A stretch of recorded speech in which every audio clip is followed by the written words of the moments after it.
Captain Jake Morrison stood at the observation deck of the New Horizon, watching the massive space station grow larger through the reinforced windows. Harmony Gate was the most beautiful structure he had ever seen, with its gleaming silver towers and rotating rings that caught the light from 3 different suns. Ships from dozens of alien species docked at its many ports, their hulls shining like jewels against the black of space. But Jake felt no wonder as he looked at it. He only felt the familiar weight of the act he had been performing for the last 15 years. Today, that act would be put to its greatest test. "Captain, the alien delegations are already aboard the station," said Ambassador Lisa Parker as she joined him at the window. She wore her finest diplomatic robes, the ones with all the special symbols that showed respect to the different alien cultures. Her face was calm and pleasant, just like it always was when dealing with aliens. But Jake could see the tension in her shoulders. "How many ships do they have?" Jake asked quietly. "The Vextai brought 12 vessels. The Krath have 8. The Nox Dominion has 15 warships stationed around the far side of the station." Lisa's voice was steady, but Jake heard the worry underneath. They are not taking any chances. Colonel Pete Davis walked up behind them, his military uniform pressed to perfection. Like all the humans aboard, he looked calm and peaceful. The aliens expected humans to be gentle and easy to control. Pete had spent years learning to hide his true nature behind a mask of politeness. "The security arrangements are interesting," Pete said in his usual quiet tone. "The aliens have their own guards, but they've also requested that human security stay in the lower levels. They don't want us near the main conference rooms." Jake nodded. The aliens always did this. They treated humans like children who might get scared or confused by important grown-up business. It would have been insulting if it wasn't so useful. Dr. Karen Bell hurried over to join them, carrying her datapad loaded with files about alien biology and culture. She had spent decades studying every alien species in the Coalition, learning their weaknesses and fears. The aliens thought she was just a curious scientist who wanted to be friends with everyone. "I've been reviewing the delegation list," Karen said, glancing around to make sure no one else could hear. "Every major species has sent their top leaders. The Vextai High Council, the Krath High Queens, even the Nox War Council. They are all here." "Perfect," Jake said softly. That was exactly what humanity had been hoping for. The New Horizon docked with Harmony Gate with barely a sound. Through the ship's communication system, they could hear the station's greeting in dozens of alien languages. Then came the message in English, delivered in the slow, simple words that aliens use when talking to humans. "Welcome, human friends.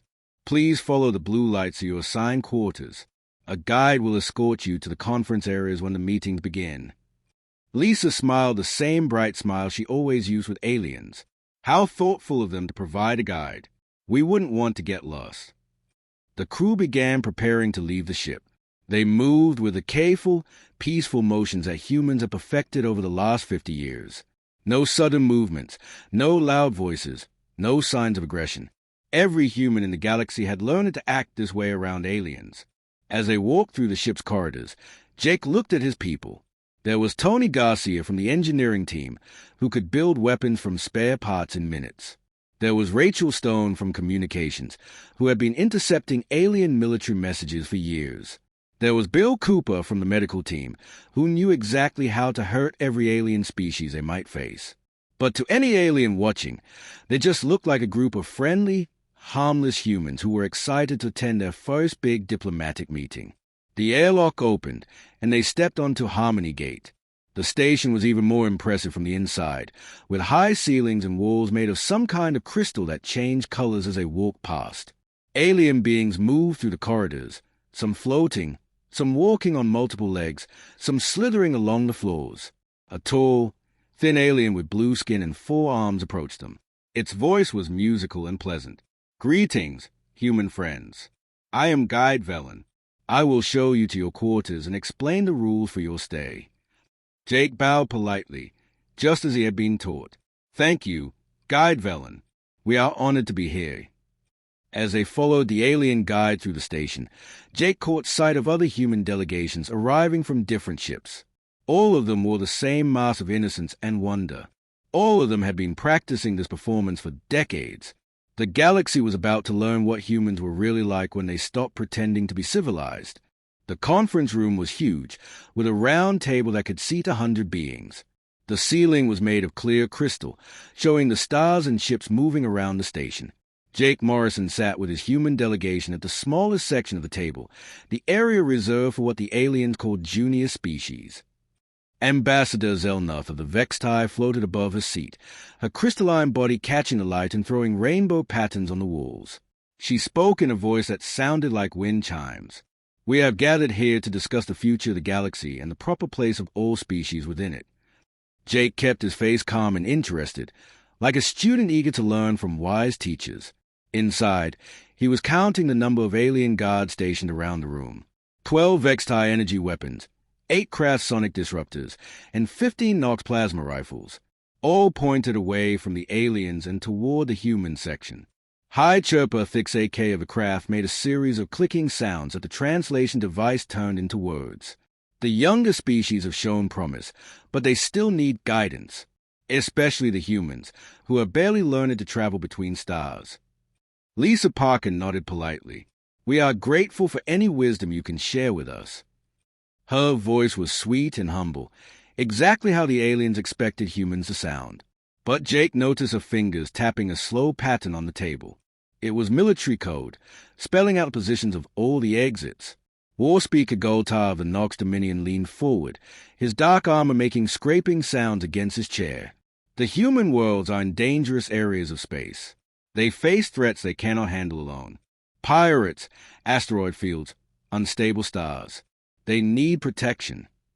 Dr. Karen Bell looked up from a datapad with wide, innocent eyes. Protection sound wonderful. What kind of protection are you thinking about? Orbital stations, Goltar said, his voice deep and threatening even through the translator. With our ships and our soldiers. To keep watch over your worlds and make sure nothing bad happens to you. Jake felt his jaw tighten, but he forced himself to smile. That's very kind of you to offer. He knew what orbital stations really were. They were weapons platforms that could destroy entire cities from space. The aliens weren't offering protection. They were offering conquest. Ambassador Zelnuth's body pulsed with bright light. We have also noticed that human colonies spread very quickly, perhaps too quickly. New worlds should be settled slowly, with proper planning and oversight. What kind of oversight? Lisa asked, still using her sweet, curious voice. Vextai administrators, Zelnuth replied, to help humans make better choices about where to live and how many children to have. Some human colonies have grown too large. This is not healthy for the galaxy's balance.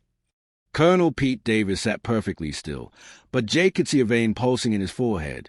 Population control was something humans had heard about before, on worlds that had been helped by the Coalition. Those worlds were now empty, their people relocated to work camps that no one ever returned from. High Chirper Thix AK made more clicking sounds. Human technology is also concerning. They learn too fast and ask too many questions. This could lead to dangerous developments.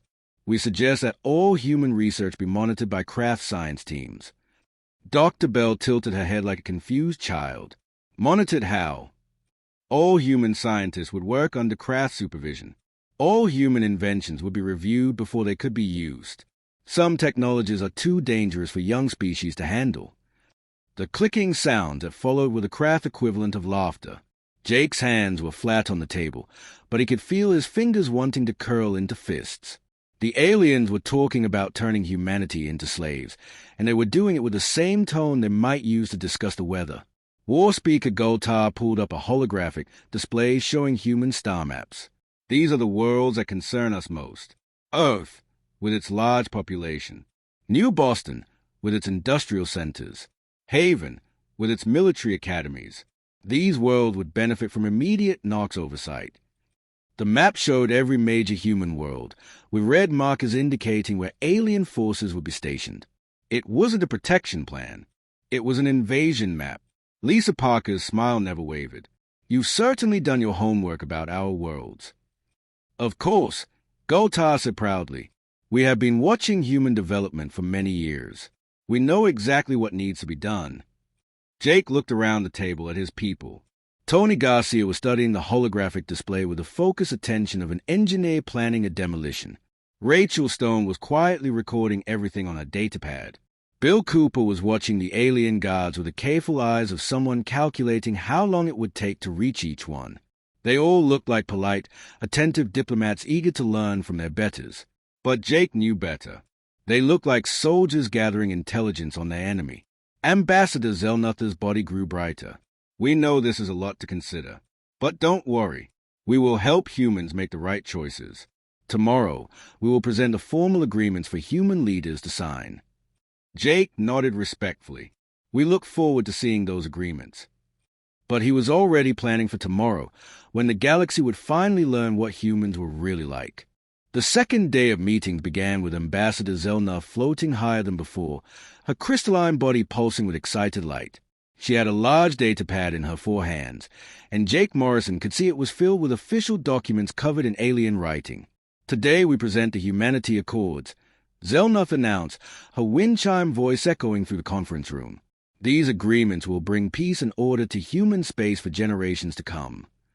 Jake kept his hands folded on the table, but he could feel his heart beating faster. This was the moment they had been preparing for. The moment when the aliens would show their true intentions without any pretty words to hide behind. War Speaker Goltar stood up, his dark armor clanking. The first section deals with human population management. Starting next year, no human world may have more than 50 million people. Worlds that exceed this limit will have their excess population relocated to agricultural colonies in the outer systems. Lisa Parker's diplomatic smile stayed perfectly in place. Agricultural colonies sound lovely. What kind of work would people do there? Food production for the coalition, Goltar replied. Growing crops, raising livestock, mining minerals. Simple work that suits human capabilities. Dr. Karen Bell looked up from her notes with innocent curiosity. Would families be able to stay together in these colonies? High Chirper Thix AK made a series of rapid clicks. The translator turned them into words that made Jake's blood run cold. Children over age 6 will be educated at special craft learning centers. This will help them develop proper galactic values instead of primitive human instincts. The clicking sound that followed were definitely laughter. The craft found the idea of separating human children from their parents amusing. Colonel Pete Davis shifted slightly in his chair. To the aliens, it probably looked like he was just getting comfortable. But Jake recognized a movement. Pete was positioning himself to reach the weapon hidden in his diplomatic jacket. The second section, Zelnuth continued, addresses human technology development. All human research facilities will be staffed with coalition supervisors. Any technology that could be used for military purposes will be banned immediately. What counts as military technology? Tony Garcia asked. His voice was calm and friendly, but Jake could see the engineer's mind working behind his eyes. Anything that could be turned into a weapon, Goltar answered. Advanced engines, energy systems, communication networks, manufacturing equipment. Humans have shown they cannot be trusted with such things. Rachel Stone looked confused. But those technologies are used for peaceful purposes. How would we build ships or communicate between worlds? Coalition companies will provide those services, Zelnuth said. For a reasonable fee, of course. This will ensure human worlds receive only approved, safe technology. Jake felt something cold settle in his stomach. The aliens weren't just planning to control humanity. They were planning to own humanity completely. Every ship, every communication system, every piece of advanced equipment would belong to the coalition. Humans would become tenants on their own worlds. The third section, Thix AK clicked, deals with human military forces. All human warships will be decommissioned. All human soldiers will be retrained for peaceful occupations. Coalition peacekeepers will handle all security matters in human space. Bill Cooper raised his hand politely. What if there are emergencies? Natural disasters, accidents, that sort of thing. Coalition emergency response teams will handle such situations, Goltar said. They are much better trained than human forces. Lisa Parker nodded thoughtfully. You've certainly planned this out in great detail. How long did it take to prepare these accords? 20 years, Zelnuth admitted proudly. We have been studying human behavior and capabilities since first contact. We know exactly what humans can and cannot do. The conference room fell silent. Jake looked around the table at his people, and he could see the same realization in all their eyes. The aliens had been planning humanity's enslavement for 2 decades. Every friendly meeting, every trade agreement, every cultural exchange had been part of a long-term study to figure out how to cage the human race. War Speaker Goltar pulled up another holographic display. This one showed human children in uniform clothing, working in vast agricultural fields under alien supervision. These images show how human colonies will look once the Accords are implemented. Clean, orderly, productive, much better than the chaos of current human settlements. Jake stared at the images. They looked like prison camps. Humans in identical clothing, working in perfect rows, with alien guards watching from tall towers. There were no schools, no parks, no places for families to gather. Just work areas and sleeping barracks. Of course, Dix AK clicked happily. Humans will be much happier under proper guidance. No more worrying about making difficult decisions. No more stress from trying to handle responsibilities beyond their abilities. Dr. Bell's voice was very quiet when she spoke. And if humans don't want to sign these accords? The 3 alien ambassadors looked at each other. Then Goltar's armored hand moved to rest on his weapon. That would be unfortunate. But the Coalition has a duty to protect all species, even from themselves. If humans cannot accept help willingly, then help must be provided by force. Ambassador Zelnuther's crystalline body dimmed slightly. We hope it won't come to that. Humans seem like reasonable beings. Surely they will see the benefits of these arrangements. Jake Morrison looked at the holographic images one more time. Humans in cages, children taken from their parents, entire worlds turned into white camps. Then he looked at his diplomatic insignia on the table in front of him, the small metal pins that marked him as a peaceful representative of a civilized species. Very slowly, Jake reached up and removed the pins from his jacket. The small metallic sound they made when he dropped them on the table seemed incredibly loud in the quiet conference room. Every alien in the room turned to stare at him. For the first time since the meetings began, they looked uncertain. The diplomatic pins made a sharp clicking sound as they bounced across the crystal table. Jake Morrison stood up slowly, and for the first time since the meetings began, he did not smile. His face was calm, but there was something different in his eyes.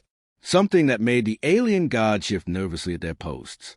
"You know," Jake said, his voice still quiet and polite, "there's something we need to clear up. You've been making some mistakes about humans." Ambassador Zelnuther's crystalline body flickered with confused light. "Mistakes? What kind of mistakes?" Jake walked around the table, his hands clasped behind his back. "Well, for starters, you think Earth is a garden world. A nice, peaceful place where gentle creatures evolve to eat plants and live in harmony." War Speaker Goltar's armor clinked as he leaned forward. "Your world has blue oceans and green continents. Our scanners show abundant plant life and mild weather patterns." "Mild weather," Jake repeated, and now there was something like amusement in his voice. "Let me tell you about Earth's mild weather.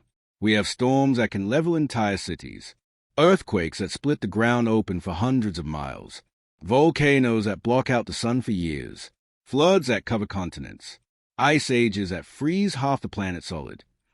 Dr. Karen Bell stood up and activated her datapad. The holographic display showed images of Earth that the aliens had never seen before. Massive hurricanes spinning over the oceans, tornadoes tearing across the landscape, lightning storms that lit up the sky like weapons fire. "This is what Earth looks like when it's having a good day," Karen said. Her voice was no longer soft and curious. It was sharp and precise, like a scientist presenting deadly facts. "On bad days, the planet tries to kill everything living on it." High Chirper Thix AK made rapid clicking sounds. "But humans are clearly herbivores.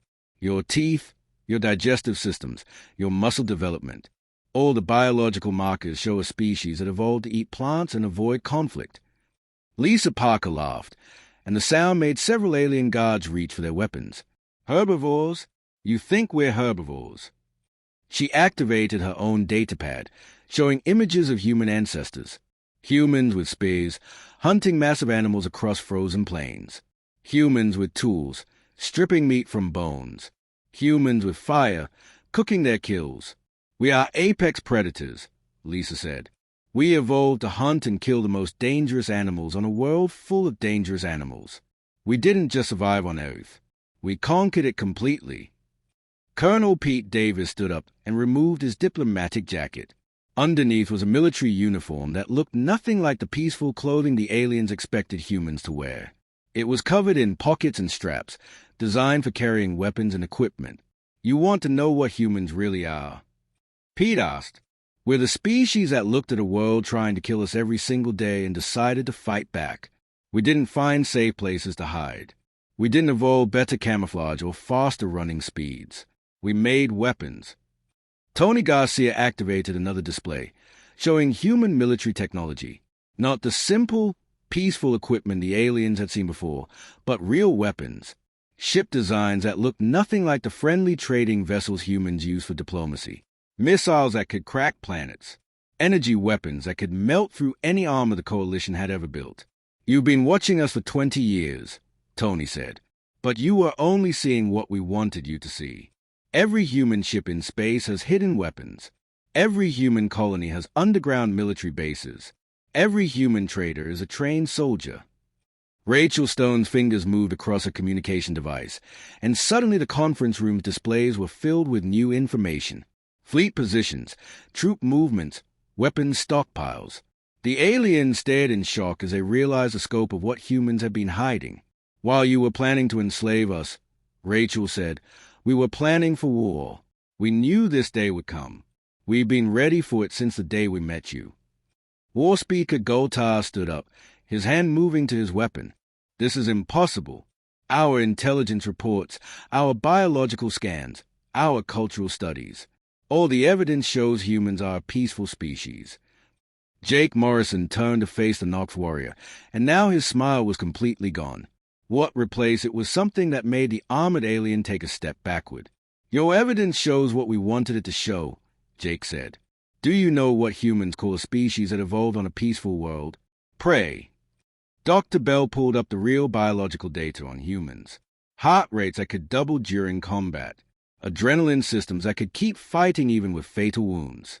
Reaction speeds that could track multiple targets simultaneously. Brains that could calculate trajectories and weaknesses while under extreme stress. We didn't evolve to be civilized, Karen said. We evolved to survive. Everything else is just acting. The alien guards were now openly pointing their weapons at the humans, but Jake noticed they were shaking. For the first time in their lives, they were facing real predators. And somewhere deep in their evolutionary memory, they remembered what it felt like to be prey. The Humanity Accords, Jake said, picking up the document and letting it fall to the floor, are rejected, completely and permanently. Ambassador Zelnuther's body pulsed with panic light. You cannot reject the will of the Coalition. We have fleets, armies, the combined might of 100 worlds. Jake Morrison looked around the conference room at the alien delegates, and his expression was completely calm. So do we, he said. The difference is we know how to use them. War Speaker Goltar reached for his plasma rifle, but before his armored fingers could touch the weapon, Colonel Pete Davis moved. The Nox warrior was fast, but Pete was faster. In one smooth motion, he crossed the room and struck Goltar in the throat with his bare hand. The massive alien crashed to the floor, gasping for air through his damaged breathing tubes. The other alien guards raised their weapons, but they were too late. Every human in the room had already moved to combat positions. Tony Garcia threw something small at the nearest Vexti guard. It looked like a simple pen, but when it hit the crystalline being, electricity coursed through his body and he collapsed with a sound like breaking glass. Surprise, Tony said calmly. Human writing tools have more than one function. Rachel Stone pressed a button on her communication device. Suddenly, all the lights in the conference room turned red, and alarms began blaring throughout the station. But these weren't emergency alarms. They were signals. What have you done? Ambassador Zelnuth screamed, her crystalline body flashing with panic. We've told our friends that the party is starting, Rachel replied. Through the crystal ceiling, they could see ships moving outside the station. But these weren't the peaceful trading vessels that had brought the human delegations. The hulls were shifting and changing, revealing hidden weapons and armor plating. What had looked like merchant ships were transforming into warships before the aliens' eyes. Dr. Karen Bell activated another holographic display. This one showed Harmony Gate's internal structure, but not the pretty tourist version the aliens usually saw. It showed every maintenance tunnel, every service corridor, every hidden space in the station. And it showed human soldiers moving through all of them. You see, Karen explained in her teacher voice, humans have been working on this station for 5 years. Maintenance crews, cleaning staff, food service workers, technical support. All of them were our people. All of them have been waiting for this moment. High Chirper Thix AK tried to activate his emergency communicator, but nothing happened. He clicked frantically at the device, but it remained silent. Bill Cooper smiled at a confused insect. Communications are down. We've been upgrading your system for months. Funny how easy it is to add extra features when the people installing them are trained military engineers. Lisa Parker walked over to the fallen war speaker Gultar, who was still struggling to breathe. You know what the worst part is? We tried to be nice. 50 years of diplomacy, trade agreements, cultural exchanges. We actually hoped we could all get along. She knelt down next to the armored alien. But you just couldn't leave us alone, could you? You had to try to put us in cages. Jake Morrison activated his own communication device. Admiral Clark, this is Governor Morrison. Harmony Gate is secure. You may begin the operation. Governor. Zelnuth gasped, but you're just a ship captain. I was never a ship captain, Jake replied. I'm the military governor of this sector. The whole diplomatic mission was my operation from the beginning. Through the crystal ceiling, a massive human warship decloaked right next to the station. It was 3 times larger than anything the aliens had ever seen humans build, bristling with weapons that made coalition battleships look like toys. The name painted on its hull read Earth's Fury. More ships appeared as their cloaking systems shut down. Dozens of them, then hundreds. The space around Harmony Gate filled with human warships that had been hiding in plain sight, disguised as asteroids, debris, and background radiation. Admiral Susan Clark's voice came through the communication system, broadcasting to every ship and station in the system. Attention Coalition forces. This is Admiral Clark of the Human Defense Fleet. You are surrounded and outgunned. Surrender immediately or face the consequences. Tony Garcia checked his datapad and grinned. The surprise party is going well. Human forces have just taken control of 15 coalition military bases, 30 supply depots, and about 50 command ships, all at the same time. The remaining alien guards in the conference room dropped their weapons. They were looking through the windows at the massive human fleet outside, and their faces showed complete terror. Some of them were making sounds that the translators couldn't convert to words. Rachel Stone's communication device chimed with incoming messages.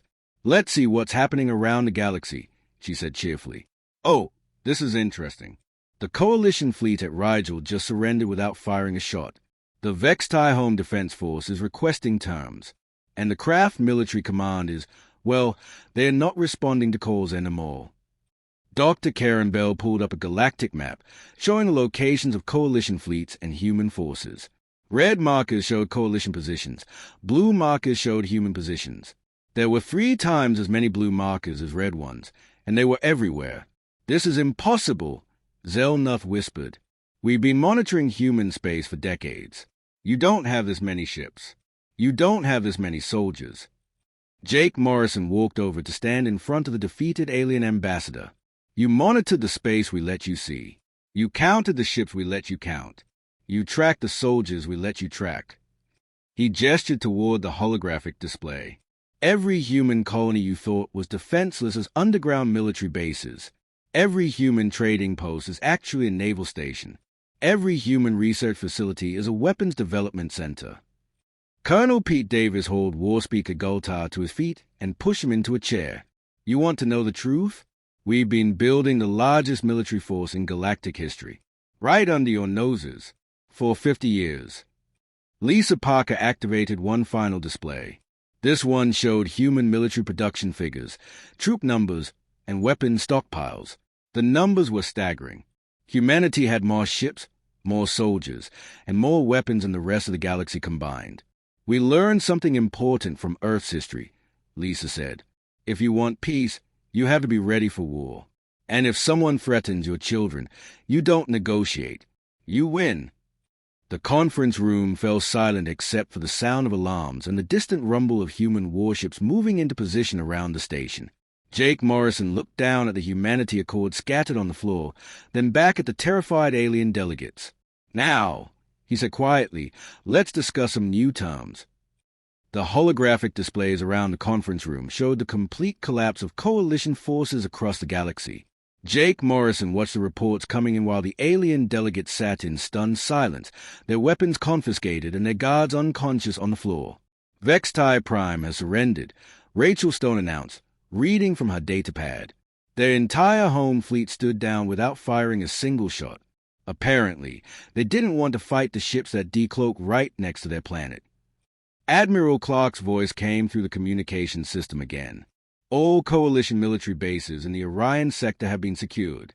Human forces are now in control of 70% of coalition space infrastructure. Dr. Karen Bell pulled up images from across the galaxy. Human soldiers were walking through coalition command centers, their weapons lowered but ready.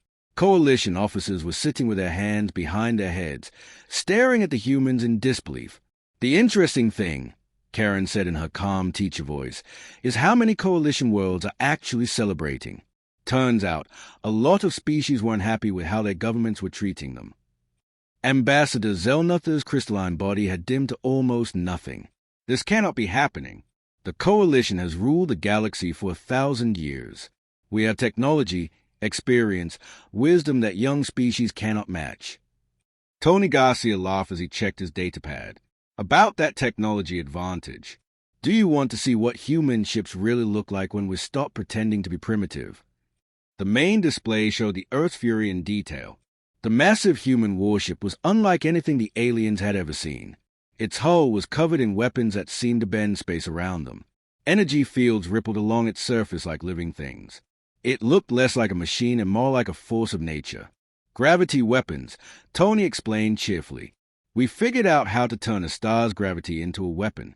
One shot can crush a planet into a marble. We've got about 50 ships with those systems. High Chirper Thix AK made weak clicking sounds. Impossible. That technology would take centuries to develop. It did take centuries, Bill Cooper replied. We've been working on it since before we met you. While you thought we were learning to build simple spaceships, we were actually developing weapons that could destroy solar systems. War Speaker Goltar had recovered enough to speak, though his voice was hoarse from Pete's attack on his throat. You are monsters. No civilized species would build such weapons. Colonel Pete Davis looked down at the armored alien with cold eyes. You're right. No civilized species would build these weapons. Lucky for us, we're not civilized. We're survivors. The displays showed more coalition forces surrendering across the galaxy. Entire fleets were powering down their weapons and accepting human boarding parties. Some were trying to fight, but the battles were over before they really began. The Krath home fleet tried to make a stand at their capital world, Rachel reported. Human forces destroyed 12 of their best warships in under 30 seconds. The rest surrendered immediately. Lisa Parker stood up and walked over to the window, looking out at the human fleet surrounding Harmony Gate. You know what the saddest part is? This didn't have to happen. If you had just left us alone, we would have been happy to trade with you, learn from you, maybe even become friends. She turned back to face the alien delegates. But you couldn't do that. You had to try to own us. You had to try to take our children and put us in cages. Jake Morrison activated another communication channel. Governor Chen, report on Earth status. A woman's voice responded immediately. Earth is secure, Governor Morrison. All orbital platforms are under human control. The Coalition Embassy has been surrounded and their staff taken into protective custody. What about the other human worlds? New Boston report complete success. Haven Colony has secured all enemy assets in their system. The Mars defense grid is fully operational. All human worlds are now under our protection. Dr. Karen Bell showed the aliens images from Earth. Human children were playing in parks while massive warships flew overhead like protective angels. Humans were going about their daily lives, but now they didn't have to pretend to be weak anymore. This is what human children look like when they are not afraid, Karen said. They grow up on a world that tries to kill them every day, so they learn to be strong. They learn to fight. They learn to win. Admiral Clark's voice came through the speakers again. Governor Morrison, we have incoming messages from 17 different species requesting to surrender to human forces rather than coalition command. Apparently, they prefer our terms. Ambassador Zelnuff looked up with desperate hope in her dimming light. Terms? You're offering terms. Jake Morrison sat down across from the defeated alien leader. Of course we're offering terms. We're not monsters, despite what your friend thinks. We're just not going to be anyone's slaves. He pulled up a new document on the holographic display. These are the real accords, the ones that will govern how the galaxy works from now on. Lisa Parker smiled, but it wasn't the fake diplomatic smile she had worn for so many years. This was a real smile, warm and genuine. Don't worry, we're much more reasonable rulers than you were. We actually care about freedom and fairness. Tony Garcia checked his chronometer. Coalition resistance has officially ended. Last holdout just surrendered about 30 seconds ago. Total time for complete galactic conquest, 4 hours and 17 minutes. The alien delegates stared at the humans in complete shock. Their mighty coalition, which had ruled the galaxy for millennium, had been defeated in less than half a day by a species they thought was primitive and harmless. Jake Morrison stood up and looked out at the stars. You know what the best part is? This was just the opening move. Now we can start building something better. War Speaker Goltar made a sound that might have been laughter or crying. What could be better than the coalition? Jake turned back to face the defeated aliens, and his expression was completely serious. Peace, he said simply.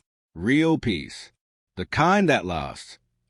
6 months later, Jake Morrison stood in the same conference room where everything had changed. But now it looked completely different. The crystal table had been replaced with a simple wooden one made from earth oak. The walls showed images of different worlds and species, all living peacefully under human protection. Ambassador Lisa Parker walked in carrying a cup of coffee, no longer wearing the fancy diplomatic robes that had hidden her true nature. She wore simple clothes now, the kind that humans preferred when they didn't have to impress anyone. Her smile was real and relaxed. The morning reports are in, she said, sitting down across from Jake. The former coalition worlds are adapting well to the new system. Trade is up 40%, and we haven't had a single armed conflict anywhere in the galaxy. Jake nodded as he looked through the reports on his datapad. What about the Vextai? They're actually doing quite well. Turns out they're excellent artists when they are not spending all their time planning military campaigns. Their crystal sculptures are becoming very popular on human worlds. Dr. Karen Bell entered the room with a stack of books under her arm. She had been busy writing new textbooks about alien species, but these books told the truth instead of the lies the coalition had spread for centuries. The craft have started their first democratic elections, Karen announced happily. For 1,000 years, they lived under the rule of their queen mothers. Now they get to choose their own leaders. They are very excited about it. Tony Garcia came in next, wiping grease off his hands with a dirty cloth. He had been working with alien engineers, teaching them how to build better ships and machines. But more importantly, he was learning from them too. The former Nox military leaders want to join the human defense fleet, Tony said. Apparently, they are tired of conquering things and want to try protecting things instead. We could use their experience. Colonel Pete Davis entered last, but he wasn't wearing his military uniform anymore. He wore civilian clothes and carried a datapad filled with school reports and construction plans. The galaxy's new peace meant that soldiers could become teachers and builders instead. The new schools are opening next month, Pete reported. Human teachers working alongside alien educators. Children from a dozen different species learning together. It's going to be interesting. Jake looked around the table at his friends. They had all changed since that day when they stopped pretending to be something they weren't. But the change wasn't about becoming harder or more violent. It was about becoming honest. Any word from Earth? Jake asked. Lisa smiled.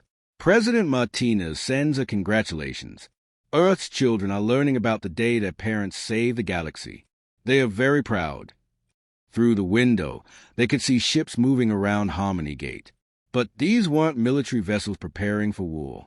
They were cargo ships carrying goods between worlds, passenger ships bringing families together, and exploration ships heading out to discover new places. You know what I like best about all this? Karen said, gesturing toward the peaceful space traffic outside. We don't have to lie anymore.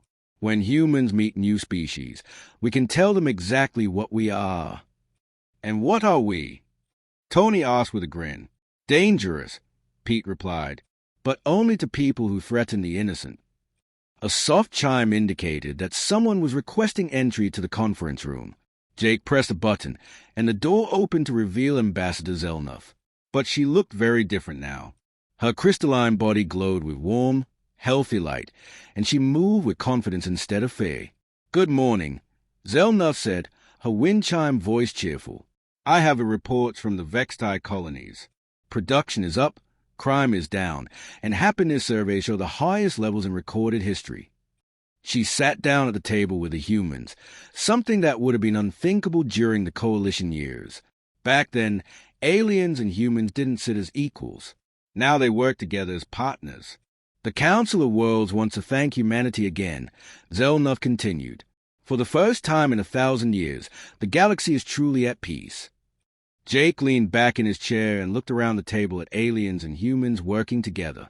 You know, maybe we should have stopped pretending to be civilized a long time ago. Why? Lisa asked. Because now that we're being honest about what we are, we can actually become what we want to be. Dr. Bell opened one of her new textbooks and showed them a picture of human children and alien children playing together in a schoolyard. The image showed species that had been enemies for centuries, now growing up as friends. The next generation won't have to pretend, Karen said. They can grow up knowing that being strong doesn't mean being cruel, that being dangerous doesn't mean being evil, that being the most powerful species in the galaxy means protecting everyone else. Through the communication system, they could hear Admiral Clark's voice giving the daily fleet report. Human ships were patrolling trade routes, protecting colonies, and exploring new worlds. But they weren't conquering or enslaving anyone. They were just making sure that no one else would ever try to put children in cages again. Jake Morrison looked out at the stars and thought about the long journey that had brought them here.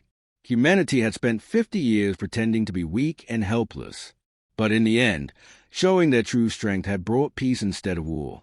The galaxy had learned the most important lesson about Deathworlders. They were only as dangerous as they needed to be to protect the people they cared about, and that made them the perfect guardians for a galaxy full of different species who just wanted to live free.